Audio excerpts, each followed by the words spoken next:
and then I'll do the thinking. Good morning, everyone. Let's start with a quick prayer.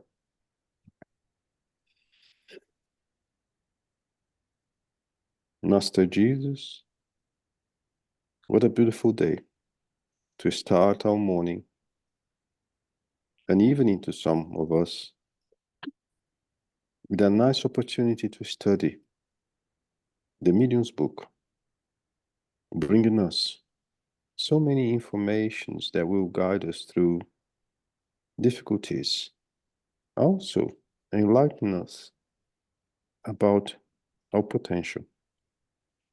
Be with us through this humble study. So be it. So be it. Oh, now I need to share my screen.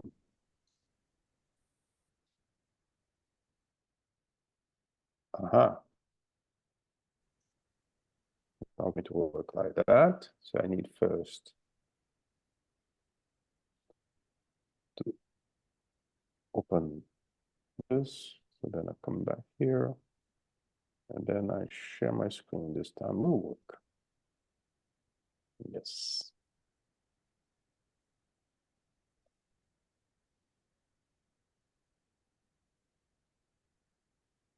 Can you all see my screen? Yes. Good. So I was checking the video of the study last week, and I saw that you guys were talking about evocation. And today we are continuing this topic with the item 272. Evocations often present more difficulties to mediums than spontaneous dictations, especially when trying to obtain precise response to circumstantial questions. To do so, special mediums are necessary who are both flexible and positive. And we have already seen in the number 193 that they are very rare because, as we have also already stated, fluidic connections cannot always be instantaneously established with the first spirit who puts in its appearance. Let's talk a little bit about two things here. Fluidic connection.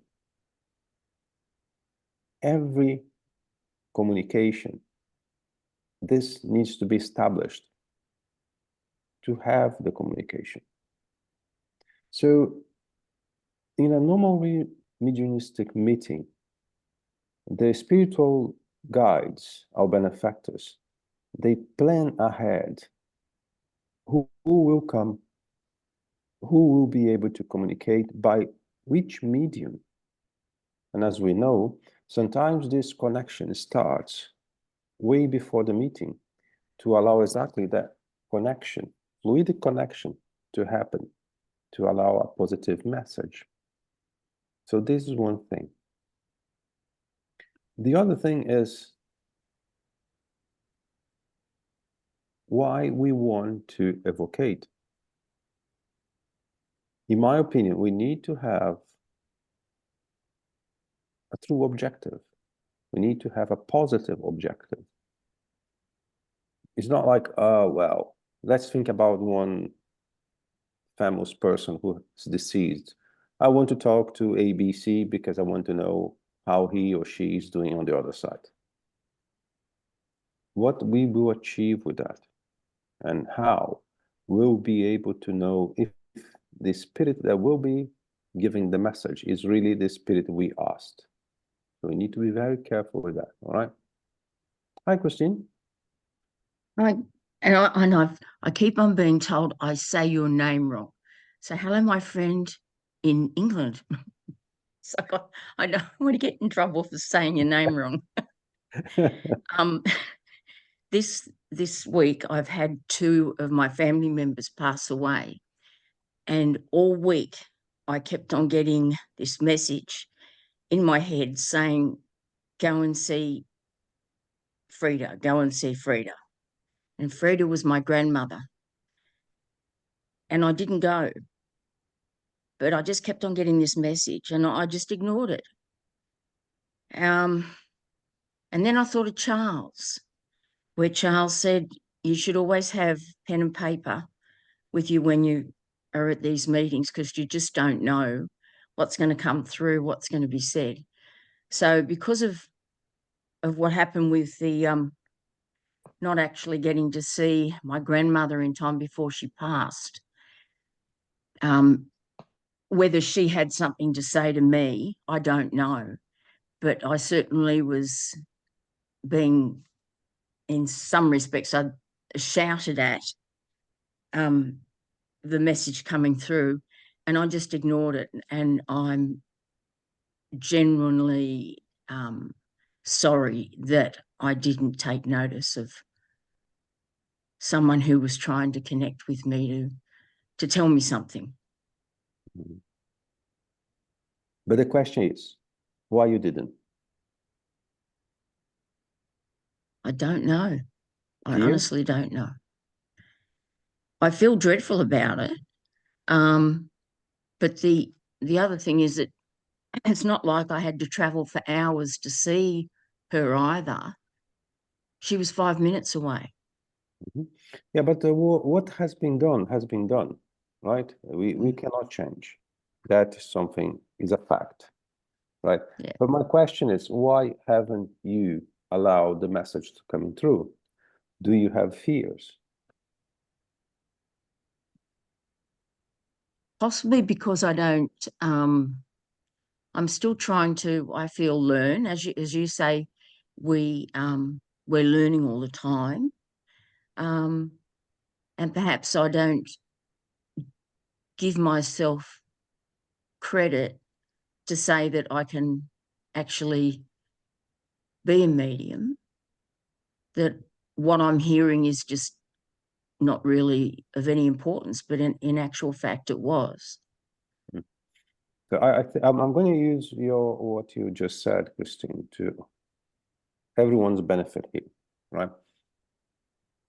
One thing, the main thing, we need to decide what we want. And I'm not talking to you, I'm talking to everyone here. We need to decide what we want. Do we want to be an active medium or not? This is the first question. Second question, assuming that the answer will be yes, we need to be positive to attend meetings continuously, because it's like a profession per se. We do not learn to do something unless we are devoted, unless we are continuously practicing. Otherwise, we don't learn, right?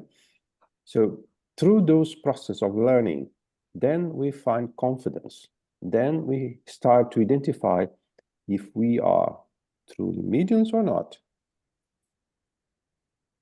I think that we all need to consider the responsibility there is to be a medium.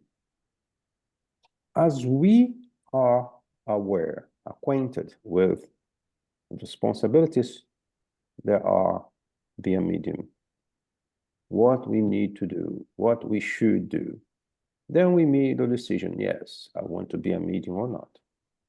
But when I say to be a medium is to practice the mediumship, because the person who is a medium, period. That's not going to change.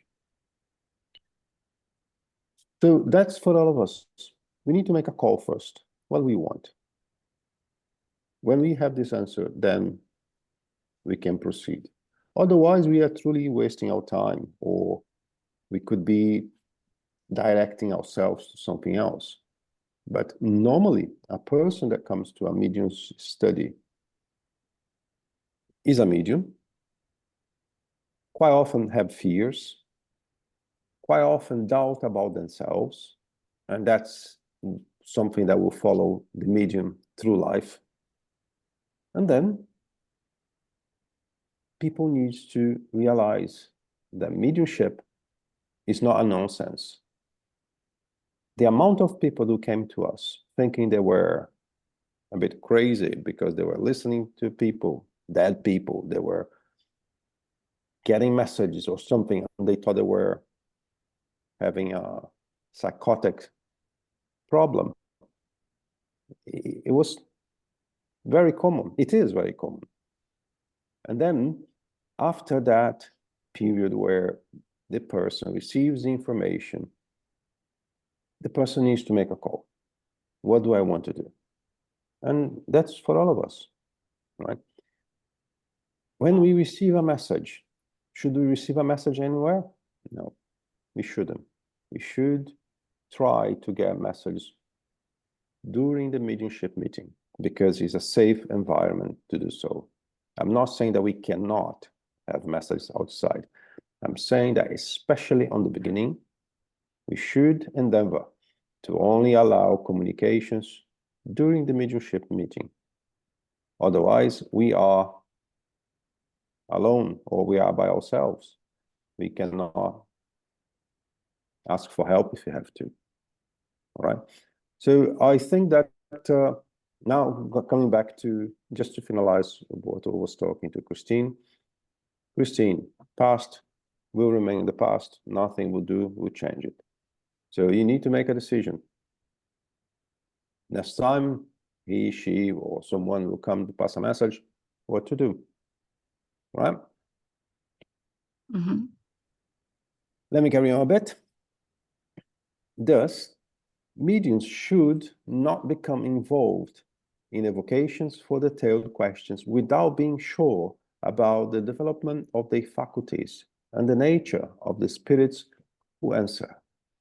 Since if the medium are not surrounded by good spirits, the evocations cannot be of an authentic character. And that brought my attention to what we were talking a few minutes ago.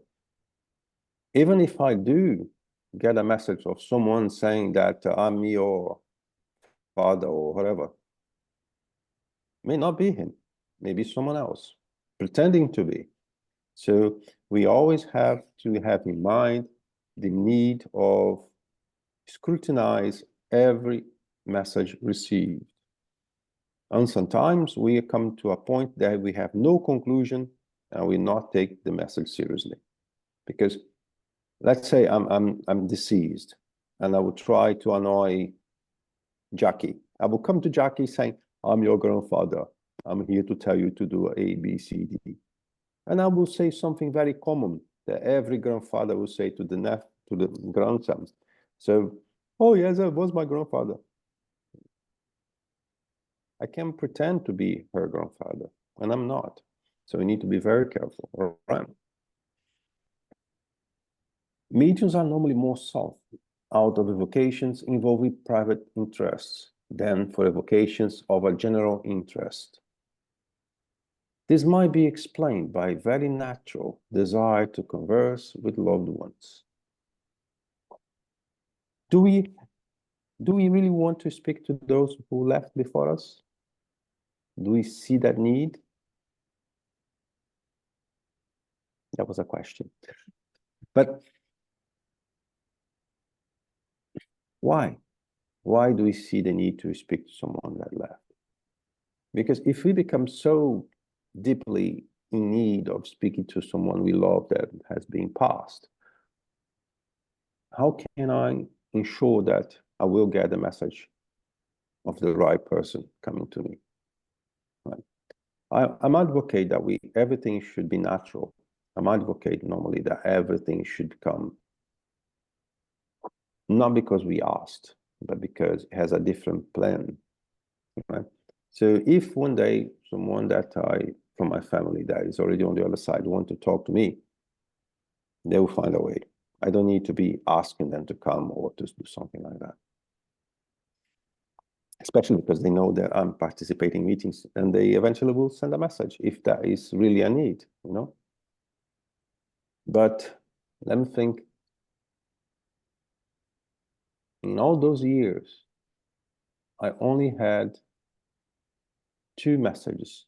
One from one person that was not related to me, but I loved her very much. And one that was my grandma. And that was it. It was very small message. 30 seconds message, like. And I don't call for it. So we think that it would be wise to make several important recommendations to mediums about this matter. First, they should not overwhelmingly accede to this desire when it involves individuals whose sincerity is not certain. And they should be on guard against traps that malevolent persons could set for them. Second, they should not, under any circumstance, rush into an evocation if they intuitively sense mere curiosity and self-interest rather than a serious intention on part of the evoker. And they should refuse to propose any idle question or one that is not within the ambit of those who may be rationally proposed to spirits. See, we have so many things that we need to be careful of. And he brings in this text the information that we could be tricked. We could be tricked by the people around us. We could be tricked by the spirit. We could be tricked by anyone when we really want to do this kind of practice. Questions should be asked clearly and precisely without ulterior motives in order to obtain categorical responses. But normally, when we ask questions, we want to know if I will go left or right. We want to know if my son will pass on the university. We want to know material things most of the time. I want to know if I'll win the lottery one day or something like that, you know. So do you think a serious spirit would answer those questions? Very unlikely. Very, very unlikely. On the other hand, those that are not serious will be delighted to answer because they will be laughing at us. All right? Any questions of insidious character should be rejected because spirits do not appreciate questions that might put them to the test. One thing, serious spirits, our benefactors, our guides, they have no problem to answer our serious questions.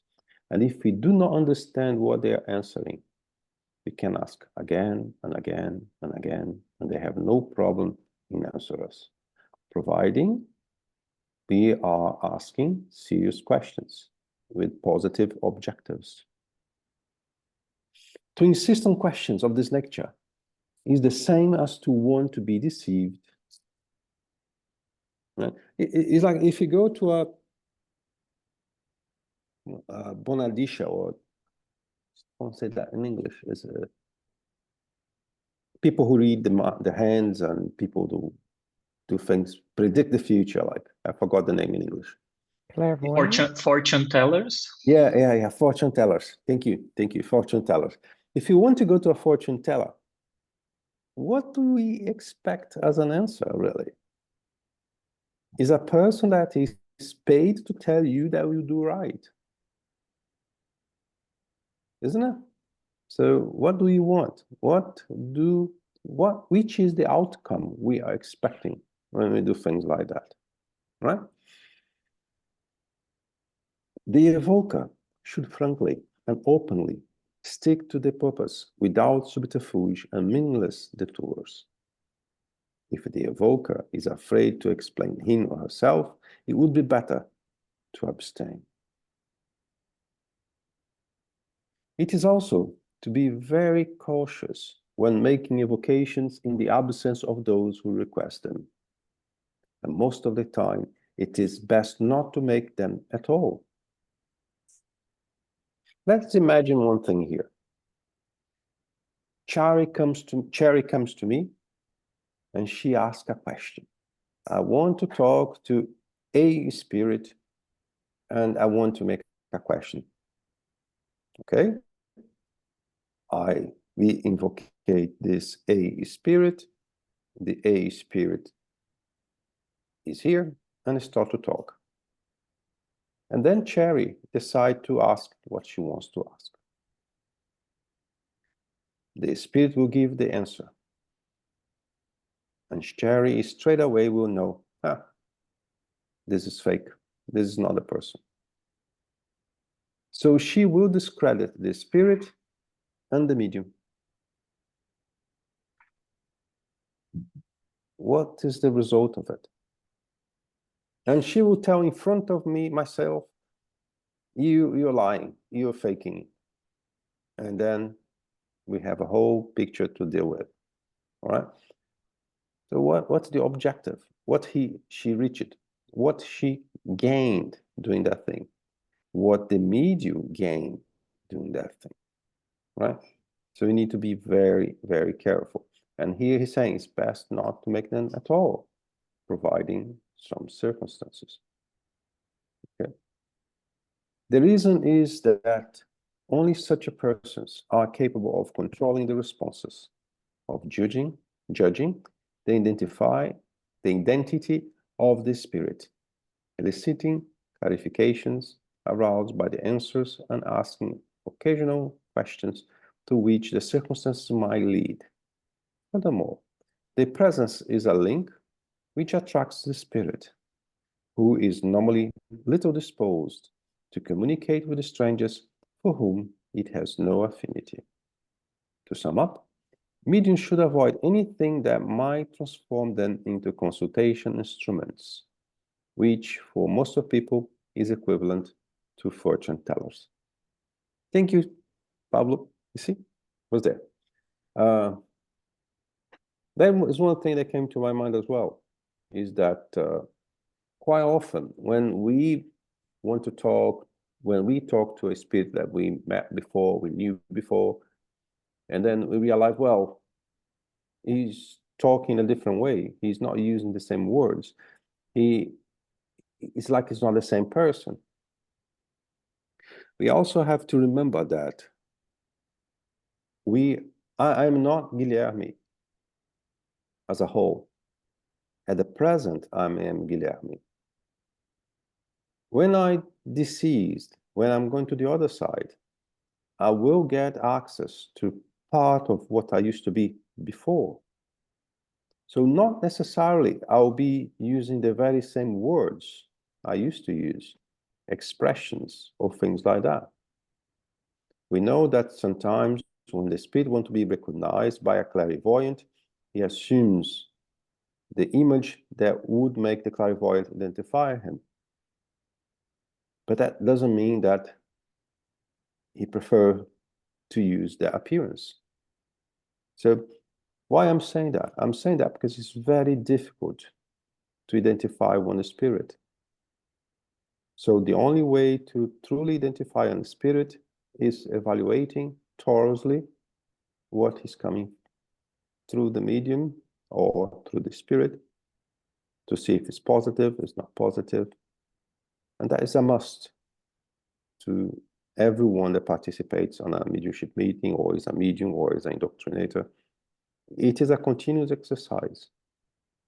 And we all can fail. Sometimes we believe we are right and we are not. Sometimes we believe we were able to identify the spirit and that was not the spirit. So it doesn't matter if we have 5, 10, 15, 20 years of experience, we all can fail. All right? Any questions before we move on? All right, then. Let's see here. Okay. Spirits who may be evoked. We may evoke all spirits no matter to which degree of scale they belong. Good ones and evil ones. And then we ask, do we want to evoke evil ones? No one is answering today. Very good. Everybody's thinking.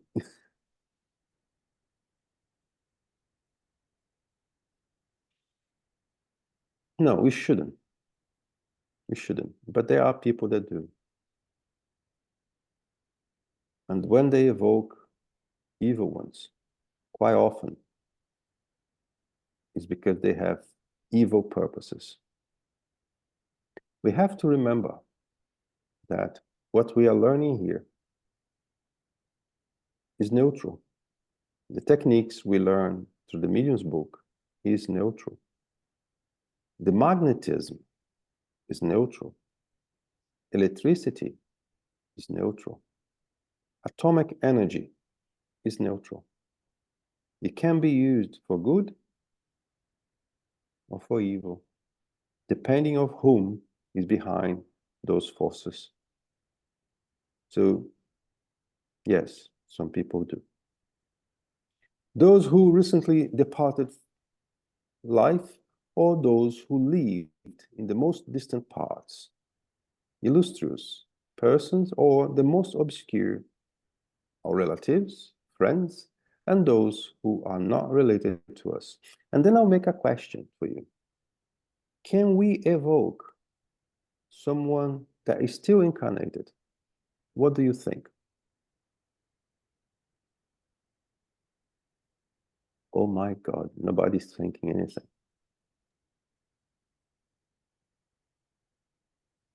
So, oh, I have a hand. Hi, Christine. That's me. I'd say yes, we could. Mm-hmm. Why? Because we just don't communicate with, I mean, as we've said all along, we're all spirits, whether we're incarnated or disincarnated. So I believe that you can subconsciously communicate with someone that is not near you necessarily, and you might instinctively at the same time pick up the phone and say, I was just thinking of you. I just think that that is possible. Mm-hmm. Yeah, you are totally right. It is possible. It is possible to the extent that sometimes we can even disrupt what the other person is doing, right? So you need to be careful with that as well. I have another hand. Oh, Liz, how are you doing? Hi, everyone. Last week, I needed to communicate with my medium because I'm in a predicament where my lawyer's son is trying to evict us out of our properties and take out our land, overall our land here. So I'd be homeless. And my grandmother, my father, and my son came through. My grandmother mainly because the rest of them were so upset they couldn't talk because of what was happening to us, and they couldn't understand how it could have possibly come about. However, the medium also said, I've got a brother, an uncle for you on your dad's side. And I said, well, my father's only got one brother, a younger brother. And she said, it's an Uncle David. I said, well, David's alive. My mum was speaking to him only a week ago on the phone. They communicate with each other, you know, fairly regularly. And he's the same age as mum. He's 93. I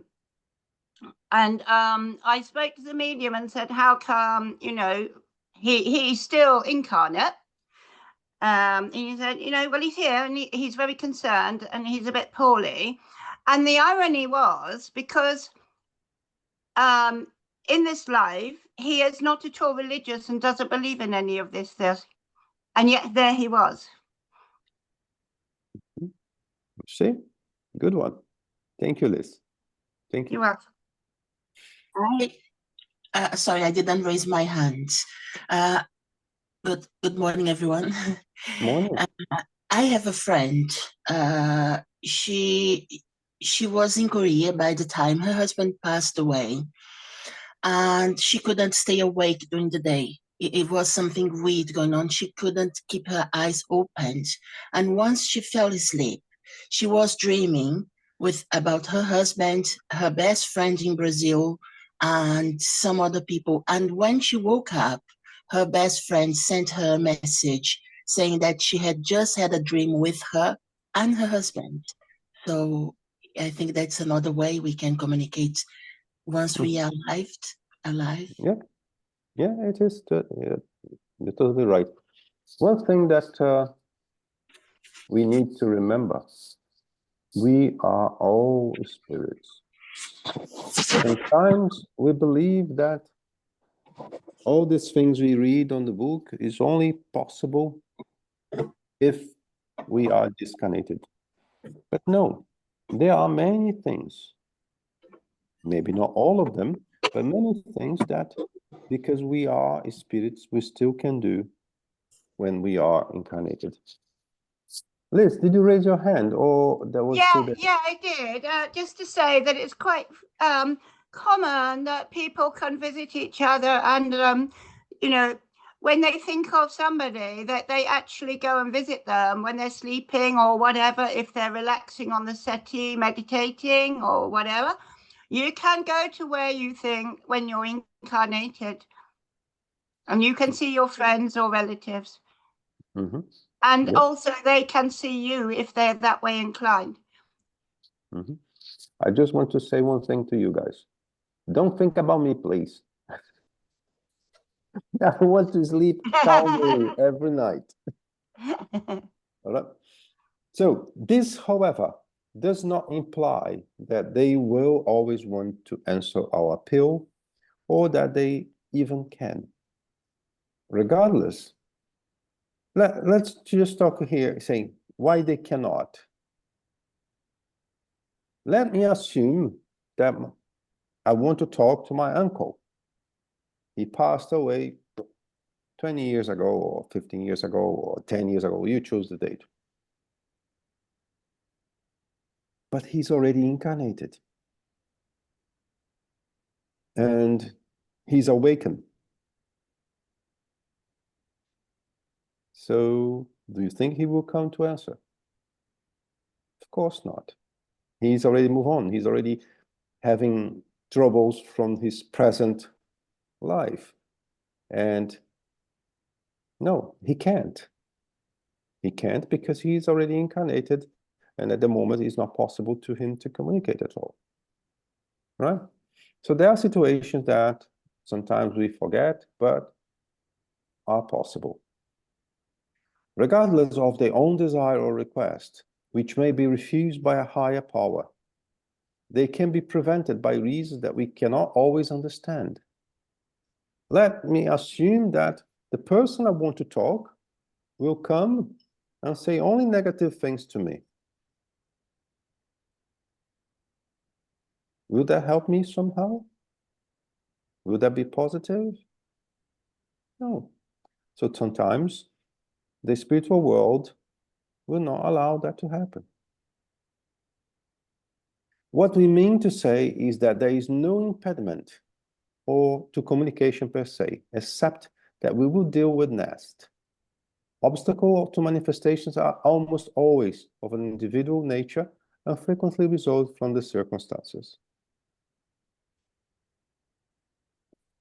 I do not recommend, I will always give that information. I will not recommend people to evoke. I do not recommend people to seek information from the other side. I would not recommend people to seek information related to material things. I will not encourage anyone to try to speak to anyone. If the message, if the communication comes naturally, is another thing, right? But us chasing the information, perhaps we are trying to kid ourselves, or as we read 10 minutes ago, we are taking our chances. Among the causes that can interfere with the spirit's manifestation, some are proper to the spirit itself, while others are outside it. Among the former, we should place the occupations or missions in which it is involved, and from which it cannot leave in order to answer to our own desires. In this case, its manifestation is merely postponed. Moreover, there is also its own situation to consider. Although incarnation per se is not an absolute obstacle, it can comprise an impediment on certain occasions. You see, the text here confirms to us that incarnation is not an obstacle, particularly if it has occurred on a less evolved world, or if the spirit itself is little dematerialized. On higher worlds, where the ties that bind the spirit to matter are very fragile, manifestations for the spirit is almost as easy as during the errant state, and in every case easier than on worlds where corporeal matter is more compact. Outside cases have mostly to do with the nature of the medium. Let me just stop here and I'll read back again because the same thought came twice to my mind. In a mediumship meeting, sometimes we receive the spirit of people that are incarnated. Right? Quite often, there are people who suffered a trauma. They are in a hospital, they are in coma, or something like that. Okay, so that is something that happens from time to time. Outside causes have mostly to do with the nature of the medium, that of the evoker, the environment where the evocation occurs, finally, the purpose of the evocation. Some mediums very easily receive communications from their family, spirits who may be more evolved or less so, whereas others are capable of serving as intermediaries for all spirits. It all depends on the sympathy or antipathy, the attraction or repulsion that the medium's spirits exert over the one being evoked, who may willingly or very unwillingly use it as its interpreter. Without taking the personal qualities of medium into account, it is also depend on the development of the mediumship. Spirits come more willingly and are especially more precise with mediums who do not offer any material obstacles. That is one thing. When we find that we are mediums, sometimes we want to do everything now. I want to do messages, I want to write, I want to see, I want to do everything. And then I am doing that for 2 years. And I'm thinking already I have all the experience of the world that I need. It's not really like that. It's not really like that. To start with, nobody knows everything. And we are constantly learning. So I know that sometimes we are eager to show that we are very good, but that is a risk. So let's do things in our pace, calm, time. And if we should be that person that we would like to be, we will be. But that will happen naturally. We will not force something that's not in ourselves. Whenever there is a equality of moral conditions, then the more capable mediums are to write or otherwise express themselves. The broader the relationship is, the broader the relationship with the spiritual world. The way I see, mediumship is continuity. Mediumship is practice. Mediumship is a viability to work with the spiritual world. If I'm only available to work with the spiritual world once a month, it's already good. I'm available once a month. But our ties with the spiritual world will come with the practice. So in a year, we will have 12 contacts with the spiritual world. And on the other hand, we have people who have contact every week or multiple times during the week. Who will be more flexible? Who will be ready, if I can use that word, to receive the contact from the spiritual world. Those who had more practice, those who have been dealing with the communications for more time. You know, this is something that we need to think as well.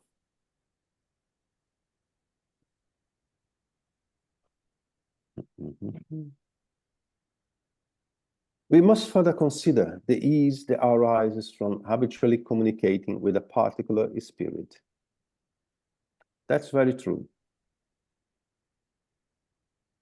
Mediums that are here know that we start to recognize a spirit by its vibration, by his energy, by his tone of voice. We know it's him. It's like when I call someone, I know I'm talking to someone. So when the spirit comes closer to us, we identify already who is the spirit. Over time, the communicating spirits identifies with both the medium spirits and the evoker spirit. Regardless of the issue of sympathy, they establish fluidic ties that makes communicating easier. This is why the first manifestation is not always as satisfactory and we may desire, and also why the spirits themselves always ask to be evoked again. Something came to my mind as well, that we have another activity that we do in parallel, that we are doing those kind of contacts for 2 years. And people are still learning. So it is not an evocation per se, but follows the same principle. And to give you that idea, it's 2 years. And we're still not ready. So why do you think you're going to have an evocation tomorrow and will be successful without risks, without playing with fire? We need to be careful. A spirit who customarily manifests feels at home. It has become familiar with the audience and interpreters. It speaks and acts more freely. It doesn't mean that it's for good or for evil. It's just the mechanism. He's just explaining that is the mechanism.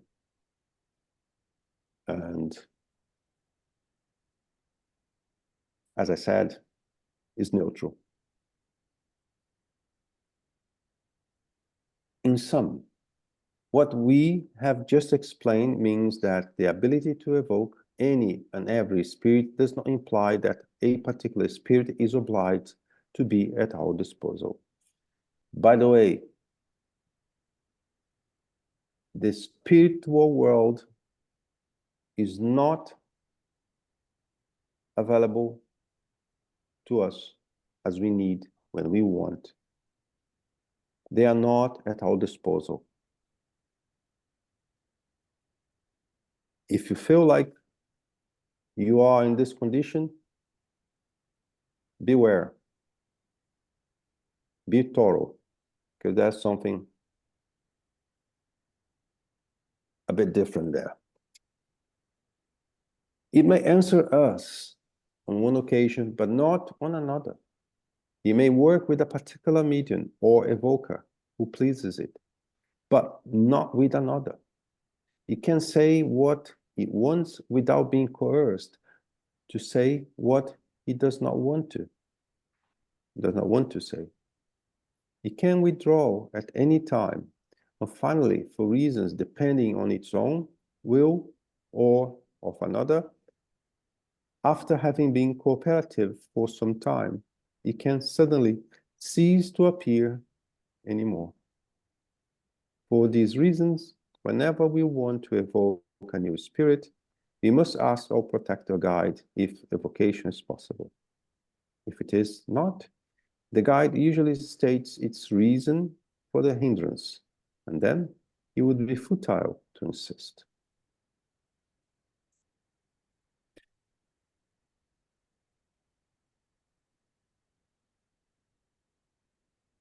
We have, from time to time, in our meetings, spirits of mediums regretting what they did, how they used their mediumship for.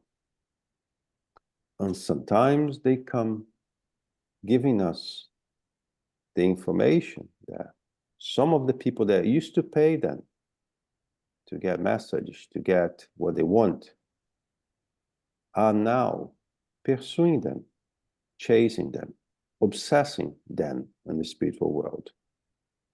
Because we get a two-way lane there. I want to go to the medium to ask for something. I'm expecting the medium to answer something that I want. Sometimes the medium or the spirit answers what I want, but not necessarily true. The results that I'm expecting do not materialize, and I'm becoming very unhappy with the medium, because what I can see is the medium, not even the spirit behind. What I see is the medium. And quite often, when we go asking someone something, we are hoping to get the answer we already want. That's nature. That's human nature. I'm going to this medium, ask this, blah, blah, blah.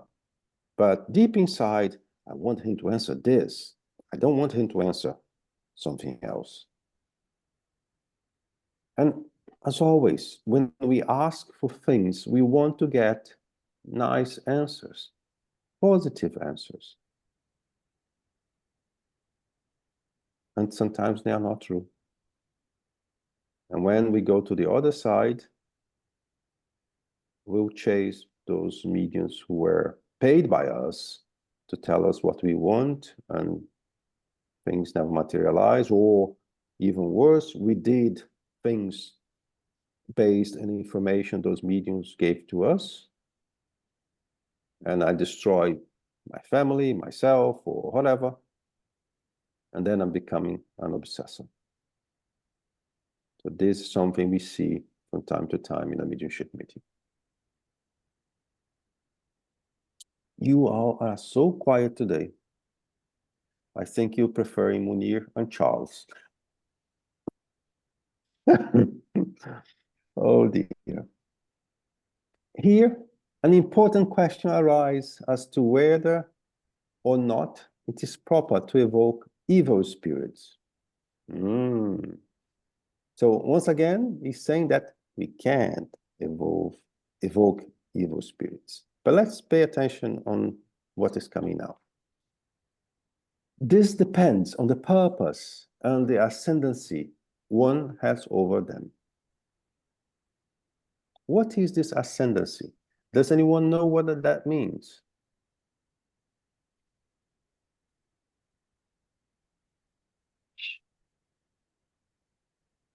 I would say, hi, Christine. Thank you, Christine. You're saving the day today.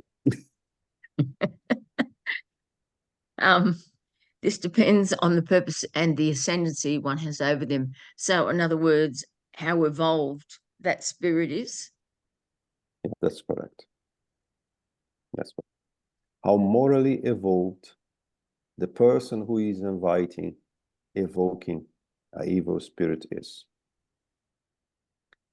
But let me not give any spoil. Let's read through, and then in the end we talk a little bit more about that. It is not improper when evoking them for a serious purpose, for instruction, for instructing and helping them improve themselves. On the other hand, it is highly improper when done out of mere curiosity or for entertainment, or if we put ourselves at their disposal by asking them some favor. Good spirits, in this case, may very well give evil spirits the power to do what has been asked of them, but reserve the right of later severely punishing the audacious person who dare evokes their aid, considering them more powerful than God. It would be a vain intent to promise to use the aid for a good purpose and to dismiss the spirit servant once and for all after the service has been rendered. Such a service, no matter how small, represents a true pact with evil spirits, and they do not easily relinquish, they pray.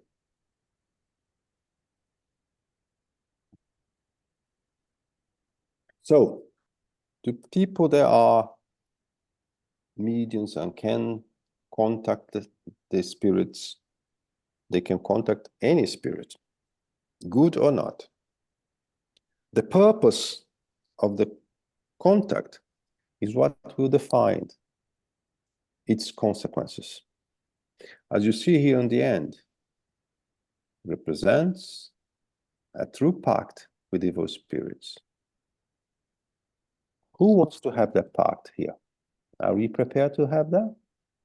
Are you not? But we can do that consciously or not. I want to contact evil spirits to do evil things. Period. I know what I'm doing. And sometimes I'm doing it without knowing. So how to make a difference one case to another? The purpose, what we are trying to achieve, right? So Spiritism does not do this kind of thing. Spiritism will not give any support to this kind of thing. But as I said, the techniques are neutral. We need to be very careful in what we are choosing to do with what we learn. Okay? Thumbs up, 24. I'll read a bit more. And we'll finish there because of our time.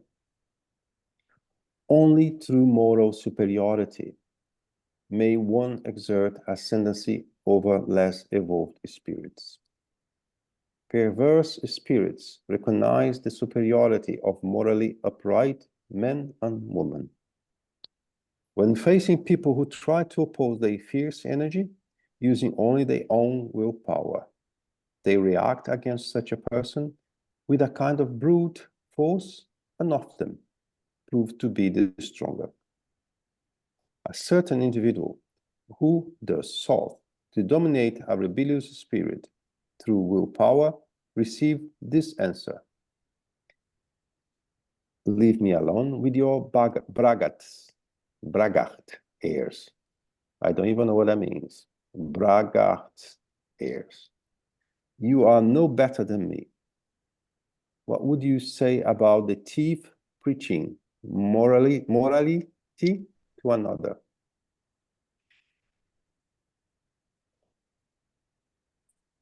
The end here is interesting because we are surrounded by spirits. They can know more about ourselves than we do. They will follow us. They will seek us. They will try to find ways to minimize our possibilities, right? So we need to be careful. That's all. That if you have that in mind, if we are careful, if we do what we recommend mediums to do, we may fail, but we reduce those possibilities. We will reduce the situations where we will be exposed, right? But imagine if I'm used to do bad things and I start to preach for this spirit not to do. You come to me and say, who are you? You're telling me to do not to do something that you do yourself. It's difficult, isn't it? So that's why when we are mediums or indoctrinators, if you like. We need to be attentive to what we do with our choices, because we should be attentive anyway. But as we are dealing with the spiritual world, we should be a bit more attentive. We should give the right example, not the bad one. And sometimes this is not that easy. So I'll stop here for next week.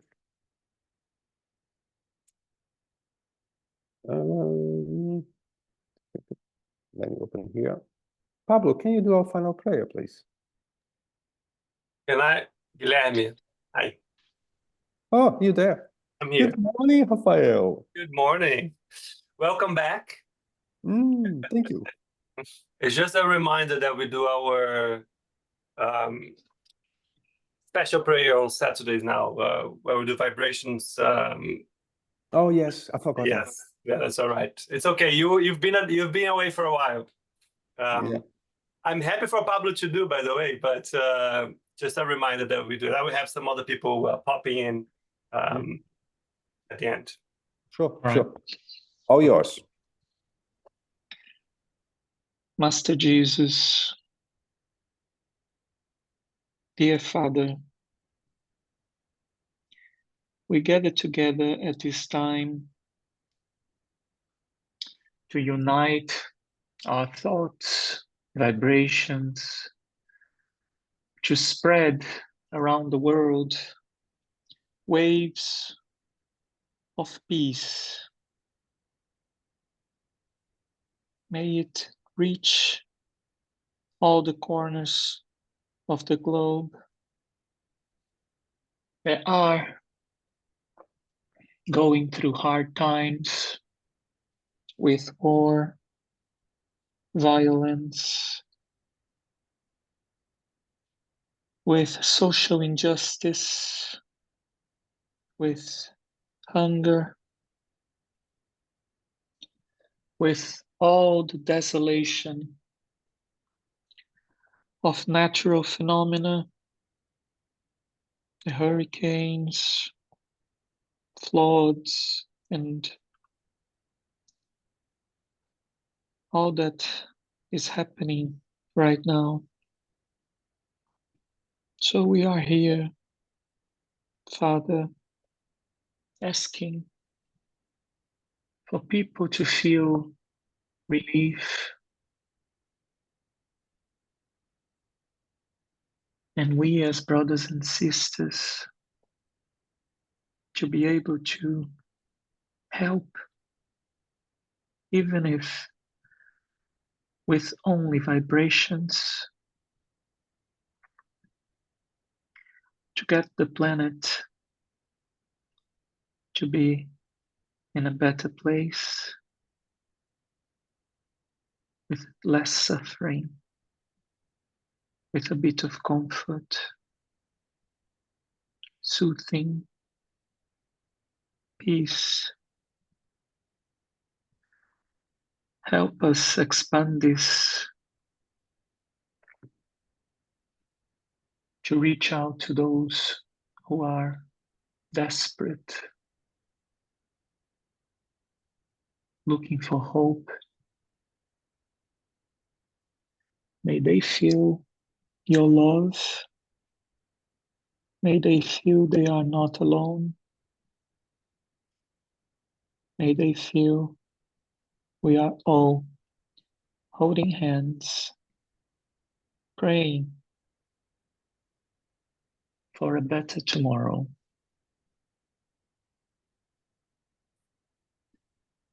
Thank you, and so be it.